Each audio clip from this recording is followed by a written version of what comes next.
Kerajaan surga itu kan ibarat satu kekuasaan yang penuh dengan damai sejahtera.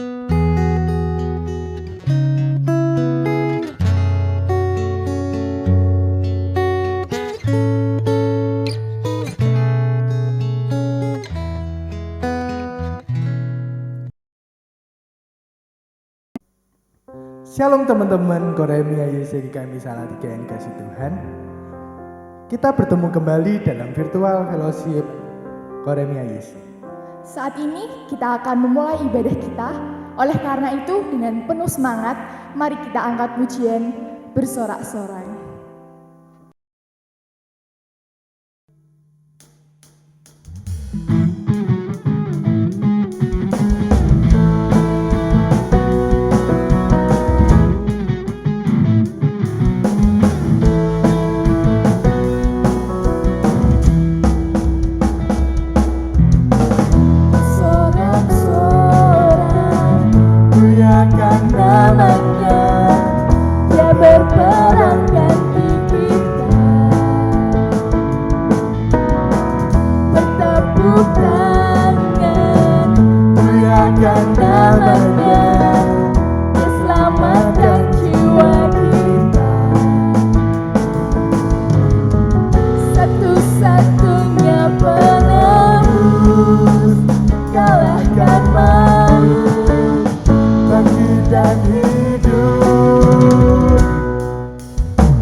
Untuk memulai ibadah pada kali ini, mari kita awali dengan berdoa.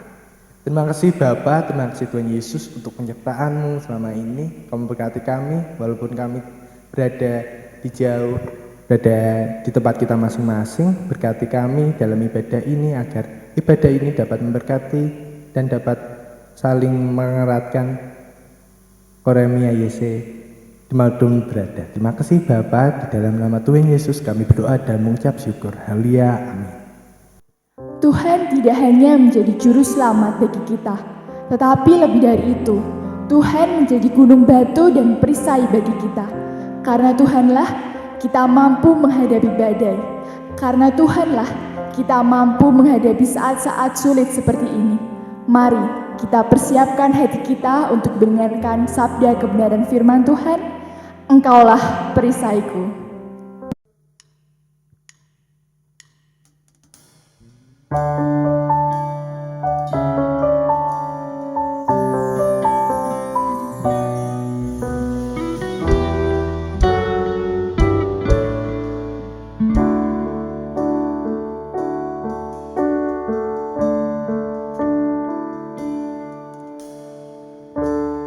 Engkaulah perisaiku saat badai hidup menerpaku. Firman-Mu di dalamku tenangkan jiwaku. Ku kan berdiri di tengah badai dengan kekuatan yang Kau berikan. Sampai kapanpun ku kan bertahan, karena Yesus selalu menopang. Ku kan bertahan dalam tekanan dengan kekuatan yang Kau berikan. Sampai kapanpun tak tergoyahkan, karena Yesus selalu menopang hidupku.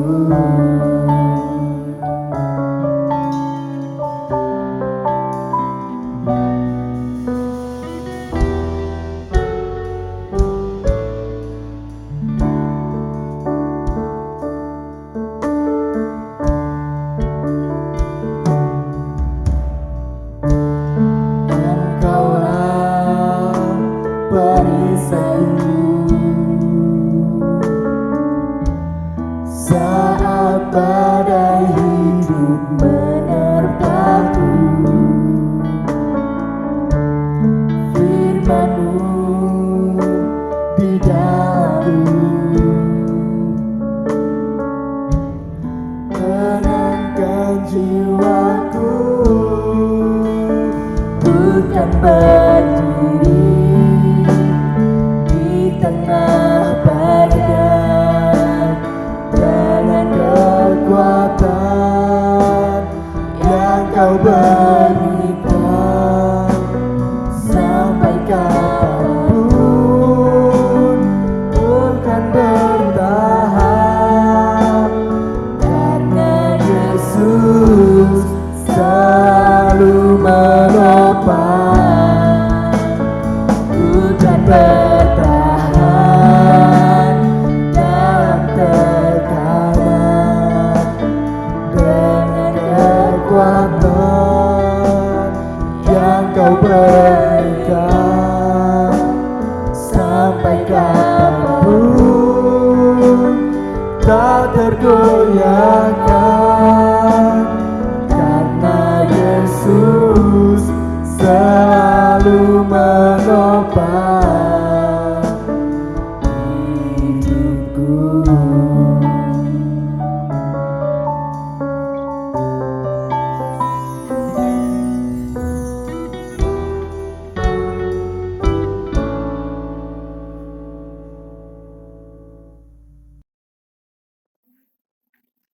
Shalom teman-teman Koremi dan AYC GKM Salatiga. Senang sekali kita bisa kembali bertemu meskipun secara virtual dalam virtual fellowship Koremi dan AYC. Dan sore ini kita bisa bersama-sama belajar firman Tuhan. Dan biar suasananya agak beda dan sedikit santai tapi tetap dapat pesan firman Tuhan, sore ini saya ditemani oleh Dita dan Ferinanda. Kita akan bersama-sama bertiga ya, bahas pertanyaan yang sudah teman-teman kirim melalui Instagram Koremi dan AYC. Jadi beberapa hari yang lalu kita sudah share kesempatan buat teman-teman bertanya tentang topik kita hari ini. Topik kita tentang pergilah dan beritakanlah. Jadi kita akan bahas pertanyaan teman-teman. Ada banyak sekali pertanyaan. Ya, banyak. 5 pertanyaan nanti kita akan jawab bersama-sama. Dan hari ini sebelum kita bersama-sama bahas itu semua, kita berdoa terlebih dahulu. Mari kita berdoa. Tuhan, kami bersyukur karena kami diperjumpakan kembali melalui virtual fellowship Koremi dan AYC. Jika sebentar kami akan bersama-sama belajar dan berdiskusi akan firman-Mu, kiranya Tuhan menolong kami semua, sehingga kami mengerti dan melakukan firman Tuhan. Di dalam nama Tuhan kami Yesus Kristus, kami berdoa dan mengucap syukur. Amin. Sebelum kita bahas pertanyaannya, kita akan baca teksnya terlebih dahulu dari Injil Matius, pasal yang ke-10, ayat 5 sampai ayat 8. Akan dibaca dari Nanda. Oke, Matius 10 ayat yang ke-5 sampai 8. Yesus mengutus ke-12 rasul. Ke-12 murid itu diutus oleh Yesus dan ia berpesan kepada mereka, "Janganlah kamu menyimpang ke jalan bangsa lain atau masuk ke dalam kota orang Samaria. Melainkan pergilah kepada domba-domba yang hilang dari umat Israel. Pergilah dan beritakanlah, kerajaan surga sudah dekat. Sembuhkanlah orang sakit, bangkitkanlah orang mati, tahirkanlah orang kusta, usirlah setan-setan, kamu telah memperolehnya dengan cuma-cuma. Karena itu, berikanlah pula dengan cuma-cuma." Oke, jadi itu teks yang akan mendasari diskusi kita sore hari ini. Oleh karena itu kita akan mulai jawab 5 pertanyaan yang sudah masuk ke Instagram kita, Koremi dan AYC. Dimulai dari pertanyaan yang pertama. Dan tentu pertanyaannya nanti semua ada kaitannya dan dirangkum di akhir nanti kaitannya dengan firman Tuhan. Ya, dari Dita, baca pertanyaan nomor yang pertama. Oke, jadi sudah masuk beberapa pertanyaan, dan ini pertanyaan yang pertama dari Inggit. Pertanyaannya, bagaimana mewujudkan ucapan syukur dan apa saja yang bisa kita lakukan sebagai perwujudan dari mengucap syukur itu sendiri. Nah, kita langsung Boleh jawab masing-masing Jawab aja gitu ya. ya. Oke. Tuh. Siapa Jadi, mau jawab? aku aja ya sekalian. Oke. Jadi kalau bagaimana mewujudkan ucapan syukur, kalau menurut aku pribadi ketika kita mulai hari itu gitu ya, atau mulai hari ini dengan notice atau sadar kalau bangun itu berarti berkat dari Tuhan. Menurutku ketika kita sadar itu anugerah dari Tuhan, itu kita udah mengucap syukur. Dan bisa dilanjutkan dengan melakukan hal-hal yang baik, kemudian memuji Tuhan atau berdoa secara langsung gitu, berterima kasih sama Tuhan, itu perwujudan dari ucapan syukur kalau menurutku. Oke. Nanda. Dari kacamata saya pribadi sih, lebih ke berdoa sih, minta apa ya, Tuhan kan udah kasih kita nih nafas setiap pas bangun tidur gitu ya. Nah, kita mengucap syukur dan terima kasih Tuhan masih bisa Engkau berikan kesempatan untuk menikmati pagi yang cerah gini. Atau enggak, kalau misal ada momen-momen tertentu, misalnya apa yang kita harapkan itu dikabulkan sama Tuhan. Nah, bisa dengan memuji Tuhan, tahu-tahu dengan kalau bisa main musik ya dingiringin sendiri gitu. Itu sih. Oke, jadi tadi sepakat bahwa kalau orang mengucap syukur itu bisa diekspresikan lewat apa aja gitu ya. Yes. Lewat apapun yang bisa kalian kerjakan. Jadi mengucap syukur itu kadang kita terhenti pada pemahaman orang mengucap syukur itu lewat apa? Persembahan aja. Kadang kita terhentinya cuma sampai situ. Jadi orang seolah-olah kalau bersyukur itu tolak ukurnya adalah persembahan. Tapi sebenarnya kalau dilihat dari makna persembahan, orang bersyukur itu mempersembahkan apa sih? 2 hal. 1, mempersembahkan diri. Aku bersyukur kepada Tuhan, maka aku mempersembahkan hidupku untuk Tuhan. Sehingga kita mempersilahkan Tuhan pakai hidup kita. Yang kedua, memang soal harta. Gitu ya. Dalam arti materi itu. Bisa harta, bisa talenta. Tadi ya katanya sambil gitar nyanyi memuji Tuhan. Itu kan talenta kita yang mungkin Tuhan kasih ke kita gitu ya. Oleh karena itu ketika kita pakai itu untuk bersyukur pada Tuhan, itu berarti kita sudah gunakan talenta, menggunakan materi yang Tuhan kasih ke kita untuk bersyukur. Gitu ya. Jadi inilah ternyata buat anak muda dalam hal bersyukur kadang mikirnya gini, wah aku nggak punya harta nih, nggak punya uang cukup untuk bersyukur, tapi aku mau bersyukur. Kita masih bisa bersyukur. Bersyukurnya dalam apa? Gunakan talentamu untuk Tuhan. Gitu ya. Oke. Pertanyaan yang kedua. Pertanyaannya kedua dan 3 dirangkum jadi satu aja karena bisa berkaitan dari Kefas. Kefas mau jawab sendiri? Ya, pertanyaannya adalah di kalangan anak muda seperti ini yang sedang ini ya di rumah, bosan di rumah masing-masing, gimana cara anak muda bersaksi yang paling efektif dan keberhasilannya dilihat dari mana gitu ya. Ada yang mau jawab dulu? Oke, dari aku sih Oke. kan anak muda sekarang cenderung lebih ke pegang HP-nya, lebih sering pegang HP-nya. Apalagi kalau di tengah pandemi kayak gini, otomatis kan lebih banyak buat pegang HP itu. Mungkin teman-teman kan lebih sering bikin story gitu ya. Mungkin bisa kasih ayat Alkitab atau apa yang eh, apa sih yang teman-teman alami hari ini, mungkin bisa apa ya dikasih kesimpulan apa yang Tuhan kasih pada hari ini gitu di story teman-teman gitu sih. Jadi kayak apa ya lebih ke mungkin saya rasa lebih efektif seperti itu sih. Oke, jadi apa yang dirasakan hari ini diupdate di story dalam hal yang baik sehingga memberkati Betul, orang. seperti itu. Gitu ya. Jadi kalau update story jangan marah-marah. Nah. Gitu. Jangan yang galau-galau. Jangan Nah. galau-galau gitu ya. Jangan yang ambiar-ambiar Iya, gitu ya. cewek susah kalau Oke. itu ya. Dita, Oke. Kalau aku cara yang paling efektif tuh cara yang nggak ngebosenin gitu. Cara yang ngikutin anak mudanya gitu. Karena ini kan sasarannya anak muda ya. Jadi kita harus ngikutin polanya mereka. Kayak tadi yang Nanda bilang, mereka sering pegang HP, oke kita lewat HP gitu. Dan kita bisa pakai media yang mungkin ini ya, maksudnya kelihatannya negatif, kelihatannya kok dipakainya jelek-jelek, tapi kita bisa pakai media itu justru karena mungkin media itu yang lagi digandrungi dan lain-lain gitu. Bisa lewat tadi updatean story, atau bisa bikin video, atau kita bisa nyanyi. Ketika kita nyanyi kan ada kalanya kita juga akan merasa terberkati gitu ya ketika dengar orang nyanyi, nah gitu. Jadi bener kayak tadi ada kaitannya sama persembahan gitu. Jadi mengucap syukur, upload lagu rohani yang memang memberkati, pasti juga nanti akan jadi kesaksian buat orang lain. Dan kalau tolak ukurnya tadi kan di perubahan atau di tekad gitu ya. Kalau menurutku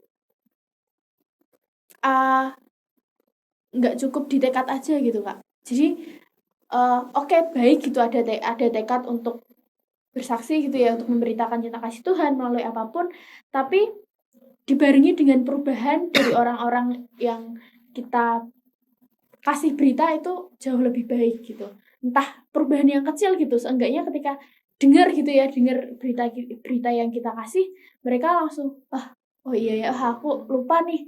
Kadang kan aku pun kadang notice, wah ini bener sih lagunya gitu. Gitu sih. Jadi tetap di perubahannya. jadi tolak ukurnya itu orang sampai berubah gitu ya. Iya. Kalau kita bersaksi orang harus sampai berubah. Anda setuju? Kalau aku sih kayaknya perubahan sama bertekad itu berkorelasi ya.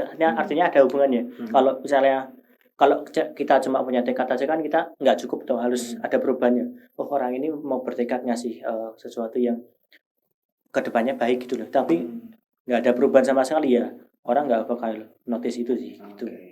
Jadi tadi kalau saya simpulkan, gimana sih cara paling efektif bersaksi di zaman anak muda zaman sekarang ini gitu ya. Efektif itu kan artinya berdampak, sampai punya dampak gitu. Jadi apa yang bisa digunakan?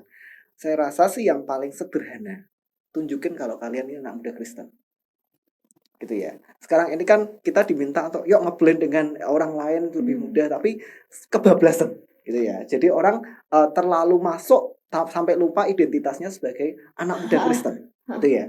Orang jadi bukan berarti hal yang buruk ketika kita berbaur dengan orang dengan orang banyak, tapi jangan lupa tunjukkan kalau kamu itu anak Kristen, anak muda Kristen. Caranya lewat apa? Ketika kamu berbaur ya kata-katamu harus memberkati. Gitu ya. Ketika kamu hidup bersama-sama dengan orang lain, keberadaanmu itu diterima orang karena apa? Ada dampak positif dari pribadimu. Nah, saya rasa itu yang harus ditunjukkan. Selain tadi penggunaan media, ya benar sih, kita kan generasi menunduk gitu ya. Karena kita sering menunduk dan pegang HP, pegang gadget kita masing-masing. Gunakanlah media itu untuk kalian bersaksi. Gitu ya. Orang kan sekarang kepikiran gini, bersaksi itu harus di depan orang banyak. Terus seolah-olah harus menceritakan yang secara formal gitu. Padahal lewat Instagram story, lewat WhatsApp story, lewat apapun status kalian itu bisa bersaksi. Oleh karena itu nggak menutup kemungkinan anak muda itu bersaksi. Karena justru kalianlah yang generasi yang melek teknologi. Kalian ngerti banget soal teknologi dan bisa menggunakan itu. Mungkin angkatan saya yang ke atas gitu ya, usianya ke atas, agak bingung menggunakan teknologi. Justru kalian yang mudah menggunakan teknologi harusnya bisa menggunakan itu. Nah, dampaknya sampai di mana gitu ya, keberhasilannya dilihat dari mana. Ya tadi, kalau firman Tuhan itu berkata gini, pohon itu dilihat dari buahnya. gitu ya. Pohon itu dilihat dari buahnya. Artinya kalau pohonnya baik, pasti buahnya baik. Kan firman Tuhan berkata kalau pohonnya tidak baik ya pasti hasilnya nggak baik gitu. Oleh karena itu dilihat dari dampak mana, ya perubahan memang harus ditunjukkan. Tekad itu memulai, tetapi perubahan adalah hasilnya. Dan saya yakin kalau kita dimulai dengan tekad yang baik, perubahannya juga pasti baik. Jadi dari situ kita belajar kita ini pohonnya gitu ya. Kita adalah pohonnya yang punya tekad tadi. Lalu buahnya adalah dampak yang muncul ketika kita bersaksi tentang Tuhan. Gitu ya. Oke, pertanyaan yang ketiga, Nanda yang mau baca. Selanjutnya ini bukan pertanyaan tapi lebih ke statement dari Oke. Ceko. Oke. Statementnya adalah susah karena tidak banyak yang percaya. Nah, setuju apa nggak setuju nih dari teman-teman? Setuju, karena memang susah gitu, apalagi buat anak muda gitu ya. Maksudnya mau bersaksi tuh kadang sekalinya dapat tantangan kayak gini, maksudnya sekalinya nggak dipercaya, terus kayak apa ya, Loyo. bingung, loyo dan harus bingung aku harus kayak gimana gitu biar percaya. Tapi sebenarnya nggak harus meyakinkan yang gimana-gimana sih. Cukup dengan melakukan apa yang kita beritakan. Ketika kita memberitakan hal tentang kesetiaan gitu ya, berarti kita harus menunjukkan ya kalau kita setia kayak gitu. Dan susah iya, tapi bukan berarti nggak bisa dilakukan kayak gitu. Walaupun upayanya pasti harus ekstra, harus yang dilakukan lagi gitu. Karena kan ada orang-orang yang sekali nggak percaya, 2 kali nggak percaya, tapi 3 kali pasti mereka akan di yang pertama itu mereka pasti akan ngerenungin lagi, mikirin lagi, terus kedua dipikirin lagi dan sampai percaya gitu. Walaupun nggak harus sih, prosesnya panjang dan nggak harus kita terus-terusan ngejek terus gitu loh Kak. Yang penting kita sesuai dengan tindakan yang kita lakukan, sesuai yang diberitakan gitu sih. Oke. Mungkin ini ya, kalau dari saya coba bercermin gitu ya ke anak muda zaman sekarang, biasanya yang digunain sebagai alasan tuh aku masih muda nih, aku masih remaja, aku masih pemuda, jadi nggak dipercaya karena faktor muda gitu ya. Padahal Rasul Paulus bilang apa? Jangan seorang pun menganggap engkau rendah karena engkau muda. Kadang-kadang justru kita yang membuat diri kita tampak rendah karena kita muda gitu. Artinya kita nggak percaya dengan kemampuan yang Tuhan kasih ke kita. Kita nggak percaya kalau kita itu bisa dipakai Tuhan itu. Jadi kemudaan kita itu seharusnya justru digunakan untuk bersaksi bagi Tuhan. Oleh karena itu kaitannya tadi sih sama pertanyaan sebelumnya. Biasanya tadi kita terpatri sama pikiran bahwa kesaksian itu yang harus kayak gini kayak itu. Tapi justru orang bersaksi itu kan sekarang bisa menggunakan macam-macam tadi gitu ya. Orang yang bisa sederhana, mulutmu yang mengucapkan berkat, kamu kata-katamu yang membuat orang lain semangat, itu justru kesaksian kita bagi Tuhan. Kalau Nanda setuju atau enggak? Setuju sih, emang susah sih kayak mau post sesuatu yang baik di media sosial juga, termasuk ada kayak keraguan dalam hati diri gitu. Aku bisa aku nanti kalau aku bikin kayak gini nanti pandangan orang lain ke aku itu kayak gimana gitu. Seperti itu sih. Jadi memang prosesnya emang dibutuhkan banget dalam kondisi hal ini, seperti itu sih. Oke, pertanyaan nomor terakhir, ada yang mau baca? Aku jelas. Oke. Ini pertanyaan terakhir dari saudara Stephen. Lebih baik jadi penjala manusia atau pelaku firman? Oke. Cukup berat ya ini ya. Berat. Tapi Oke, bagus gitu. Kalau aku gini sih, kayak jawaban ini sih. Itu kan milih ya antara penjala manusia atau pelaku firman Tuhan. Kalau aku bisa bilang pelaku firman Tuhan, karena ketika kita jadi pelaku firman, pasti kita akan jadi penjala manusia gitu. Karena firman Tuhan kan bilang pergilah dan beritakanlah. Kalau kita mau jadi pelaku firman, berarti kita harus jadi penjala manusia, karena Tuhan berfirmannya kayak gitu. Jadi dengan jadi pelaku firman, kamu juga bisa jadi penjala manusia gitu sih. Jadi kayak itu bukan suatu pilihan gitu loh. Jadi harus dilakukan dua-duanya. Kalau Nanda? Ya, hampir sama kayak Dita. Kalau misalnya kita mau jadi pelaku firman, kita harus jadi penjala manusia dulu. Kalau bagaimana kita meyakinkan orang lain kalau kita aja belum bisa merangkul mereka gitu loh. Nah, kurang lebih seperti itu. Kalau saya pribadi. Jadi ada dua kata di sini, maksudnya dua istilah. Yang satu penjala manusia, yang satu pelaku Pelaku firman. firman Tuhan. Oke, dilihat dari sejarah dulu ya. Penjala manusia itu kan istilah yang digunakan Tuhan Yesus ke siapa? Petrus Terus dan ya, Andreas. dan, Mereka kan bersaudara. Pekerjaan mereka adalah nelayan, Nelayan. penjala ikan. penjala ikan. Jadi Tuhan Yesus itu sengaja menggunakan istilah penjala manusia kepada orang-orang yang setiap hari menjala ikan gitu ya. Artinya bahwa ucapan itu adalah ucapan yang sudah sering didengar sebagai nelayan gitu ya, sebagai penjala. Cuma kedua artinya ketika diletakkan kata manusia, penjala manusia, itu artinya kan kita menangkap orang yang hidup di luar Tuhan. Kalau saya memaknainya begitu. Ketika orang dipanggil sebagai penjala manusia, murid-murid Tuhan Yesus adalah orang menangkap bukan lagi ikan, tetapi menangkap orang-orang yang perlu hidup di dalam Tuhan karena mereka hidupnya di luar Tuhan. Nah, sekarang relatednya adalah kaitannya dengan tadi apa namanya? Pelaku firman. Nah, kalau orang mau menjala manusia, apalagi mau membawa mereka hidup dalam Tuhan, ya pasti orang lihat kita dulu lah. Ya nggak sih? Kalau kita mau ngajak orang hidup dalam Tuhan, tapi kita kita sendiri nggak hidup dalam Tuhan. Sementara hidup dalam Tuhan itu ditunjukkan lewat apa? Melakukan firman Tuhan. firman-Nya. Lah kita mau ngajak orang, yuk hidup dalam Tuhan, melakukan firman Tuhan, tapi kita sendiri nggak melakukan firman Tuhan. Nggak mungkin dong. Iya. Nah, oleh karena itu ini nggak bisa terpisah sih, harus ada keseimbangan di antaranya gitu ya. Menjadi pelaku firman Tuhan artinya juga membawa orang hidup dalam Tuhan. Gitu. Terlepas itu juga jangan lupa kita sendiri harus melakukan firman Tuhan. Jadi dua ini harus terkait. Ya, itu 5 pertanyaan yang sudah kita bahas sampai sekarang ya. Nah, saya mau ngajak kita semua untuk kembali ke teks kita. Dari Matius pasal 10 ayat 5 sampai ayat yang ke-8 tadi. Dari 4 ayat ini saya menyimpulkan 3 hal. Yang pertama, ketika Tuhan Yesus mengutus ke-12 rasul, Tuhan Yesus berbicara soal sasaran. Sasarannya sana katakan apa? Ke-12 murid itu diutus oleh Yesus dan ia berpesan kepada mereka, janganlah kamu menyimpang ke jalan bangsa lain atau masuk ke dalam kota orang Samaria. Ini agak aneh karena apa? Ingat ya, ketika Tuhan Yesus hampir terangkat ke surga, beritakanlah Injil ke seluruh bumi.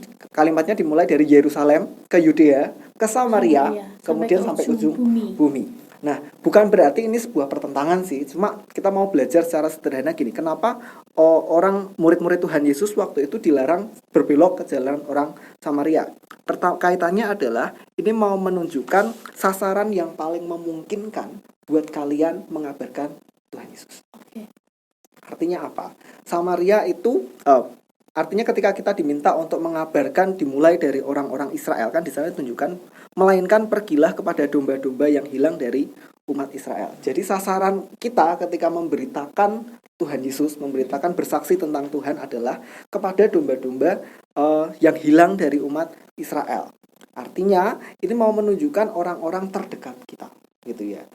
Bisa dari saudara seiman, bisa dari keluarga, bisa dari orang yang secara letak, secara lokasi itu berdekatan dengan kita. Nah, oleh karena itu, ini cara kita untuk bersaksi justru sasarannya siapa? Ya orang-orang yang terdekat dengan kita. Gitu ya. Jangan terlalu bingung. Kadang kan kita gini, aku berarti harus bersaksi ke siapa nih, orang yang baru. Jangan terlalu bingung sampai ke situ dulu. Tapi justru dimulai dari yang terdekat dulu. Kita terdekat dimulai dari siapa sih? Keluarga, gitu ya. Dimulai dari siapa? Teman gereja, gitu ya. Jangan kita pikirkan bahwa namanya satu gereja pasti sudah kuat dan tidak selalu kuat menghadapi pergumulan, gitu ya. Kadang-kadang kan justru ternyata aku baru tahu nih kalau si A baru punya pergumulan. Kalau kita deketin dan kita bersaksi tentang pengalaman kita bersama Tuhan, siapa tahu dia jadi semangat lagi. Oleh karena itu, justru sasarannya dimulai dari siapa? Orang yang paling dekat dengan kita. Itu ya. Yang kedua, di situ ditunjukkan bahwa pergilah dan beritakanlah. Yang diberitakan tentang apa? Kerajaan surga. Nah, teman-teman yang ikut kelas katekisasi sama saya biasanya tahu ya bahwa ciri khas pengajaran Tuhan Yesus tentang apa? Kerajaan surga.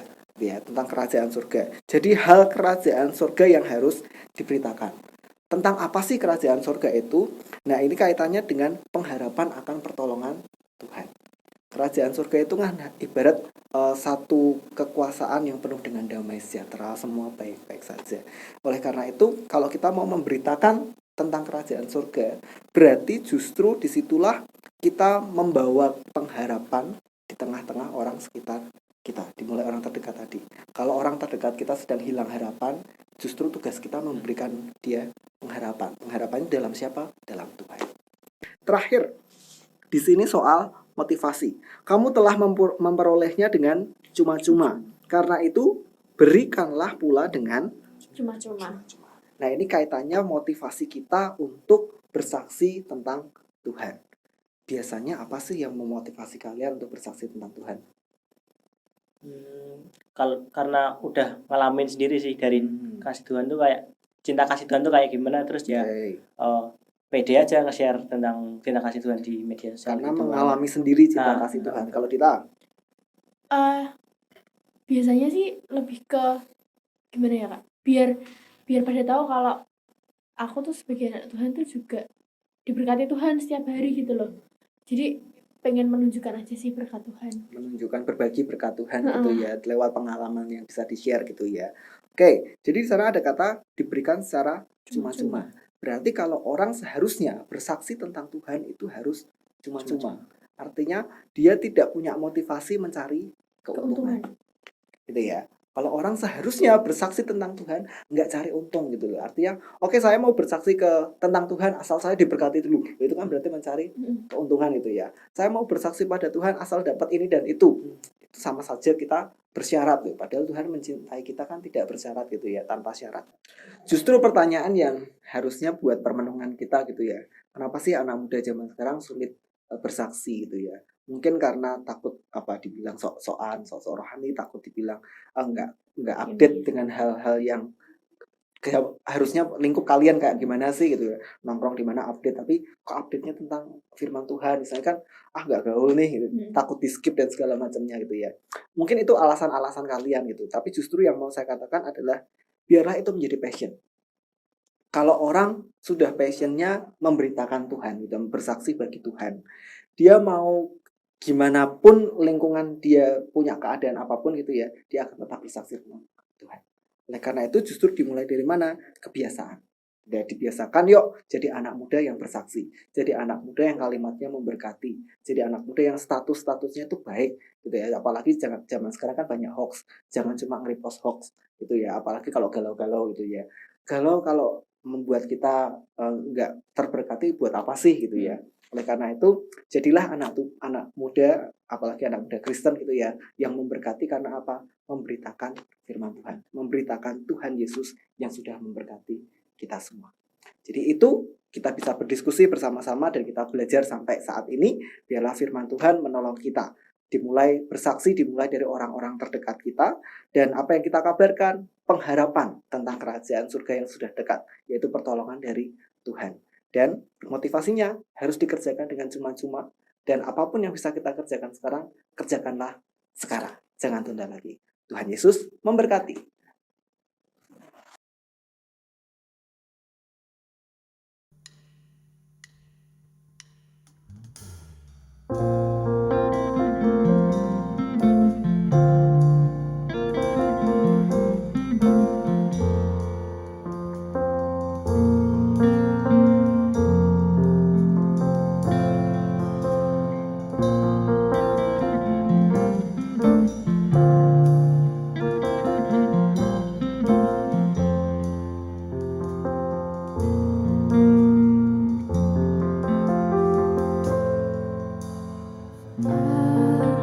Mataku memandang keajaiban karyamu.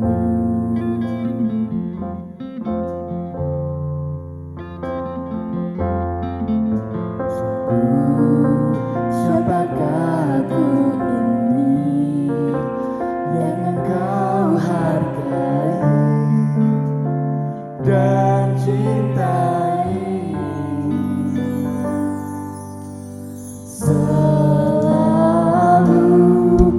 saat ku pikirkan kebaikanmu, tak pernah ku kekurangan.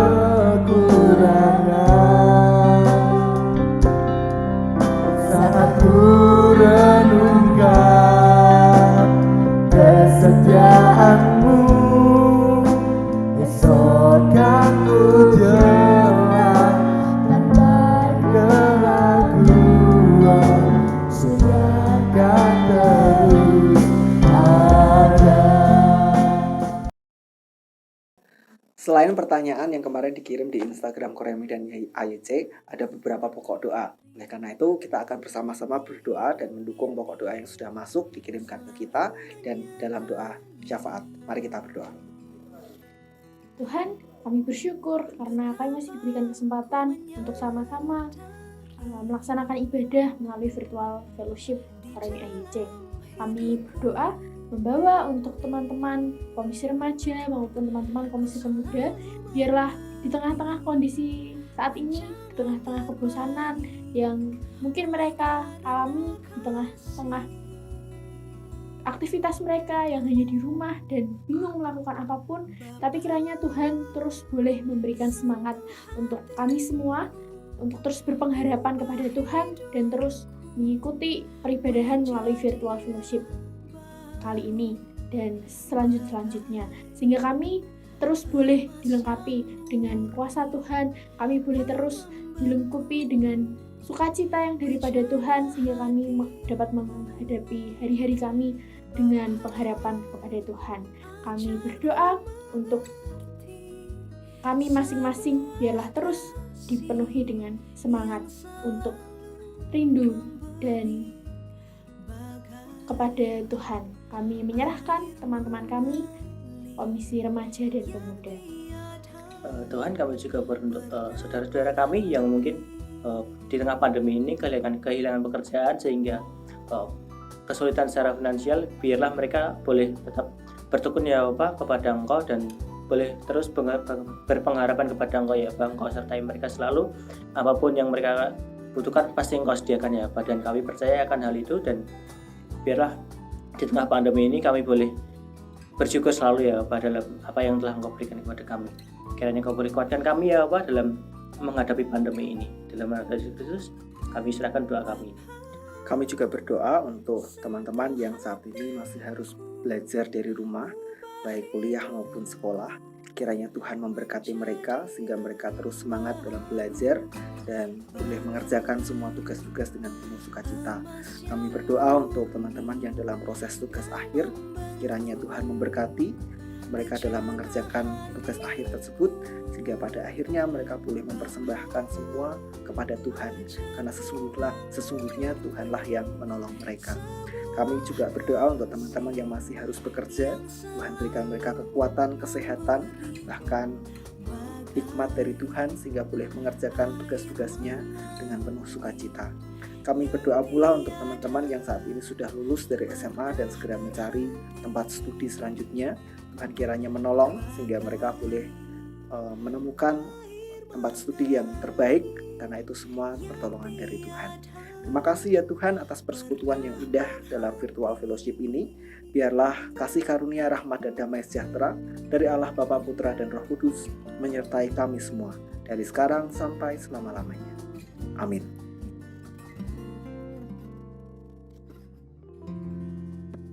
Demikian virtual fellowship Koremi AYC kali ini. Kiranya teman-teman semua tetap menjaga kesehatan, Tetap menjaga kebersihan. dan stay at home. Tuhan Yesus memberkati. memberkati.